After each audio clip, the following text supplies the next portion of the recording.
নমস্কার বন্ধুরা, কেমন আছেন সবাই? আশা করি সবাই ভালো আছেন। আপনাদের সবার আশীর্বাদে আমি স্নেহা ভালো আছি, আর আপনাদের সুস্থতা কামনা করছি। আমি সমস্তই দেখিলাম, সমস্তই বুঝিলাম, যে গোপনেই আসিয়াছিল তাহাকে গোপনেই যাইতে দিলাম, কিন্তু এই নির্জন নিশীথে সে যে তাহার কতখানি আমার কাছে ফেলিয়া রাখিয়া গেল তাহা কিছুই জানিতে পারিল না। ইদানিং শ্রীকান্ত পড়ছি, শ্রীকান্ত শেষ করলাম কালকে রাতে। যদি কারোর সুযোগ হয় অবশ্যই পড়বেন। কালজয়ী একটা উপন্যাস, শরৎচন্দ্র ওনার, উনি তো আসলে অনেক ভালো উপন্যাসিক। তো আমার পড়ার সুযোগ হয়েছে, যেহেতু আমি অনেক আসলে পড়ে অনেক মুগ্ধ হয়েছি। ওনার লেখা খুব সহজ সরল লেখা। যদি সুযোগ হয় অবশ্যই আপনারা পড়বেন। তো আর কি অবস্থা আপনাদের? ভিডিও আসলে আমি হয়তো এত ভালো স্টুডেন্ট না, খুব রেগুলার যে করতে পারছি বা করলেও যে এডিট করতে পারছি তেমন না। আমি আসলে মেনটেন করতে পারছি না, বিভিন্ন জিনিসে আসলে আটকে যাচ্ছি। মানে মেন্টালিভাবে যেভাবে করা উচিত সেভাবে হয়তো রেগুলার করার মতো যে মন মানসিকতা ওইটা আমার মধ্যে নেই। এগুলো আমি বানিয়েছি, ব্রেড, চিকেন ব্রেড, তারপরে রোল বানিয়েছিলাম, এইগুলা বানিয়েছি। তো খুব মজা হয়েছিল, প্রথমবার বানিয়েছি, তারপরে অনেক ভালো হয়েছে।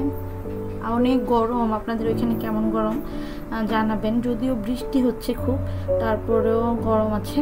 জল খাবেন অনেক বেশি, দেশের পরিস্থিতি সময় খুবই খারাপ, বাজে। তো ঠান্ডা জল খাওয়ার চেষ্টা করবেন, ঠান্ডা ঠান্ডা সব কিছু খাওয়ার চেষ্টা করবেন। টক দইটা খাওয়ার চেষ্টা করবেন, টক দইটা আসলে অনেক বেশি উপকারী শরীরের জন্য।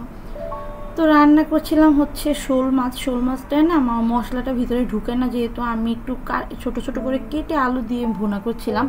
আর এখানে আমি যেহেতু একটু সুযোগ পেয়েছি, তাই আমি মশলা কিছুটা বেশি করে বেটে আমি মানে ডিপ করে রাখার চেষ্টা করি যখনই সুযোগ পাই। তো এই মশলার বক্সটা আমার আসলে রেগুলার কাজে লাগে। সবগুলো যেহেতু একসাথে মশলা আমি পেয়ে যাই, তাই আমার জন্য একটু সুবিধা হয়, বারবার হাঁটাহাঁটি করতে হয় না। তো আমি এখানে জিরা বেশি করে বেটে বক্সটায় কিছু রাখবো, আর আলাদা একটা বক্সে করে আমি ফ্রিজে রেখে দেবো। যখন এই মশলাটা শেষ হয়ে যাবে তখন আমি ওই মশলাটা বের করে এটার মধ্যে রেখে দেবো, কারণ আমার তখন আর ওই টেনশন থাকবে না যে এখন তো মশলা আবার বাটতে হবে। তো এখানে আমি চারটা এর মধ্যে, একটার মধ্যে পেঁয়াজ বেটে রাখি, একটাতে রসুন, একটাতে আদা, আর একটাতে জিরা বেটে রাখি। তো জিরা গুঁড়াটাও থাকে ঘরে, কিন্তু তারপরে আমি একটু বেটে দেখবেন কিছু কিছু তরকারিতে বেটে জিরাটা দিলে অনেক মজা হয়।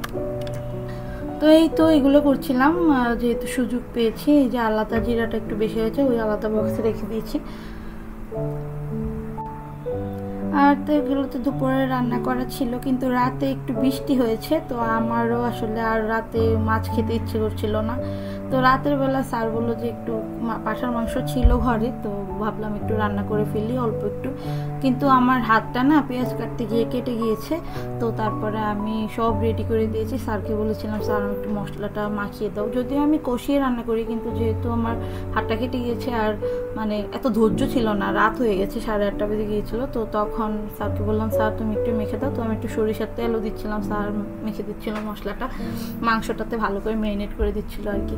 তো আপনারা যারা আমার ভিডিওগুলো দেখছেন তাদেরকে অনেক অনেক অনেক ধন্যবাদ। আর আপনারা যে ধৈর্য সহকারে আমার ভিডিওগুলো দেখেন তার জন্য আমি আপনাদের কাছে অনেক কৃতজ্ঞ।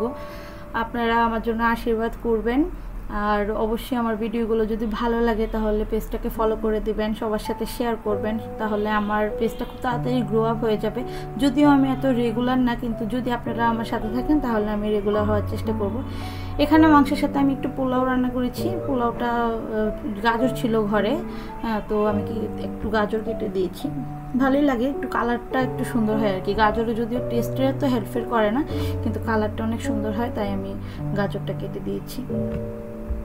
আমার আরেকটা পেজ আছে রান্নার, স্নেহার রান্নাঘর নামের। আপনারা যদি চান তাহলে ওই পেজটা একটু ঘুরে দেখে আসবেন, আমার অনেক ভালো লাগবে। এখানে আমি টুকটাক সিম্পল কিছু রান্না দেওয়ার চেষ্টা করি, রেগুলার না দিলেও আমি দেওয়ার চেষ্টা করি, ভালো ভালো আপনাদের মন মতো দেওয়ার চেষ্টা করব ভবিষ্যতে আরও বেশি। আপনারা আমাকে সাপোর্ট করবেন।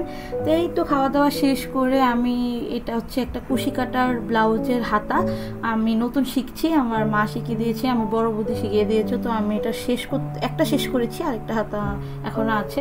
আর পরের দিন যেহেতু আমি একটা শ্যুট করব, কলার থোড়ের শ্যুট রান্নার, তো আগের দিন এটা বেছে রেখে দিয়েছিলাম। তো আজকের মতো আমি বিদায় নিচ্ছি, আপনারা ভালো থাকবেন, আমার জন্য আশীর্বাদ করবেন, টাটা।